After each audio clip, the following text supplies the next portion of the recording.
Chers amis, bonjour. Il fait pas très chaud ce matin, mais bon, je tourne ma vidéo dehors parce que quand même on est en été. Et voilà. Bon. Ce matin, je vais vous parler de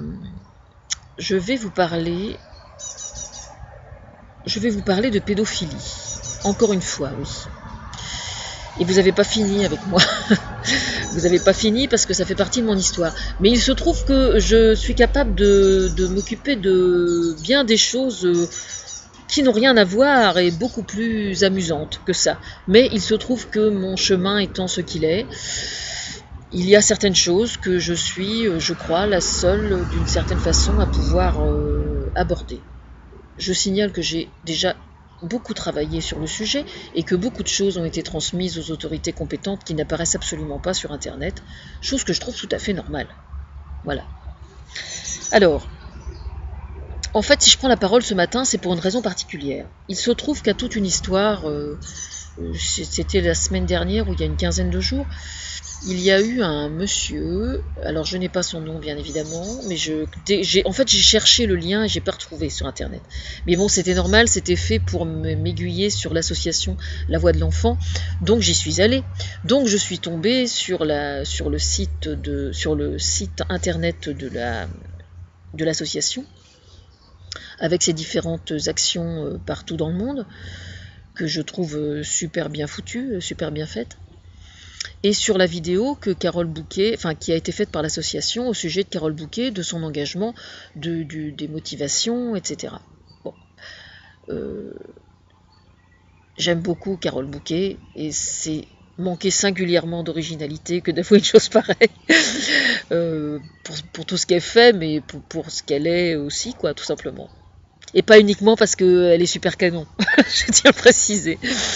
Et pas uniquement pour son talent, aussi parce qu'une femme qui a énormément de talent en tant qu'actrice, elle est bien plus qu'une actrice, généralement. Bon, toujours est-il qu'elle met son image au service de l'association et au service de cette cause. Et elle est donc responsable de la création de certains centres pour recueillir les paroles des enfants, etc. Donc ça, je trouve ça vraiment très très bien. Et donc elle explique notamment dans cette vidéo, donc je vais mettre le lien de l'association, et elle explique dans cette vidéo l'absolue nécessité de travailler avec les entreprises. Alors sur ce point, elle a parfaitement raison, je suis tout à fait d'accord. Seulement voilà, il y a un gros hic dans cette histoire. J'ai parlé il n'y a pas longtemps dans une autre vidéo du rôle des fondations, du rôle que jouent les fondations dans les entreprises. Parce qu'il y a certaines entreprises qui ont des fondations. Je ne parle pas des fondations maison, hein, quoique le parallèle est intéressant. Vous en conviendrez. Mais il se trouve que les fondations, dans certaines entreprises, ont pour fonction de contrebalancer un manque absolu de morale dans leur activité principale, quelquefois. Ça n'est pas toujours le cas, c'est un fait. Mais il arrive extrêmement souvent que les pires véroles dans certaines entreprises, qui commettent des crimes d'écocide notamment absolument invraisemblables, donc je crois que tout le monde voit de qui je veux parler, on va les citer, hein, on va pas hésiter, hein, EDF, GDF, Suez. Et donc EDF, GDF, Suez, figurez-vous, comme par hasard, jouent un rôle extrêmement important dans la fondation La Voix de l'Enfant. Comme c'est étrange. Comme c'est étrange. Alors à la question, voyons Françoise, est-ce que tu réalises que si tu t'en prends à EDF, GDF, Suez au sujet de Bellomonte et de la forêt amazonienne, tu vas taper sur les doigts d'une entreprise qui fait beaucoup de bien par le biais de l'association La Voix de l'Enfant. Voilà.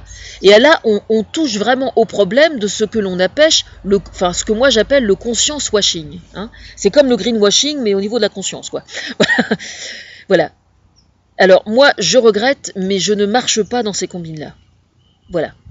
Alors, donc moi, je me comporte vis-à-vis de EDF, GDF, Suez, exactement comme s'ils ne faisaient rien pour La Voix de l'Enfant. Voilà. Les choses sont claires, comme ça. Ce qui ne m'empêche absolument pas, moi, de soutenir la voix de l'enfant, de soutenir Carole Bouquet dans sa démarche, de soutenir la lutte dans ce problème de société extrêmement grave, bien évidemment. Bon. Quant à EDF, GDF, Suez, j'aimerais bien qu'ils appliquent la morale qu'ils ont vis-à-vis des enfants français au reste du monde, et notamment à la forêt amazonienne. Parce qu'aujourd'hui, le crime d'écocide commis par EDF, GDF, Suez, il est bel et bien commis. Alors on ne peut pas, d'un côté, bousiller la forêt amazonienne, alors qu'il y a 80% de la faune mondiale qui se trouve à l'intérieur de la forêt amazonienne, et de l'autre côté, se donner bonne conscience en disant « Ah bah oui, mais on est des gentils, parce que vous vous rendez compte, on donne beaucoup d'argent à la voix de l'enfant. Il faut arrêter de me prendre pour une conne. » Aussi, voilà. Moi, je ne marche pas dans ces combines-là. Voilà. Alors, je regardais encore dernièrement une des vidéos où apparaissait le cacique Raoni, et il dit trouver d'autres solutions. Aujourd'hui, avec les nouvelles énergies, il existe effectivement d'autres solutions. Ces autres solutions, elles concernent d'une part l'éolien, elles concernent d'autre part les énergies marines par les marées, par exemple. EDF, GDF, Suez a qu'à se donner le mal d'investir de l'argent dans la recherche pour trouver de nouvelles énergies, en dehors du gaz de schiste, je tiens à le préciser, je dis bien en dehors du gaz de schiste. Il vaut mieux de toute façon, parce que leur magouille commence à me fatiguer, mais à un point que vous ne soupçonnez pas. D'ailleurs, là c'est très simple, je vais faire une pétition pour boycotter purement et simplement tout bois exotique. C'est-à-dire tout bois qui ne sort pas de forêt gérée officiellement. Parce qu'il faut savoir quand même que sort de la forêt amazonienne aujourd'hui énormément de bois qui n'est même pas déclaré. Je ne sais pas si vous imaginez un peu. C'est-à-dire que c'est la corruption aux trois quarts qui est derrière le trafic du bois dans la forêt amazonienne aujourd'hui. Voilà. Alors on va commencer à durcir le ton. Vraiment. Voilà. Et soyez sans crainte, je n'ai pas besoin d'EDF, GDF, Suez, moi, pour soutenir la lutte contre la pédophilie. Certainement pas.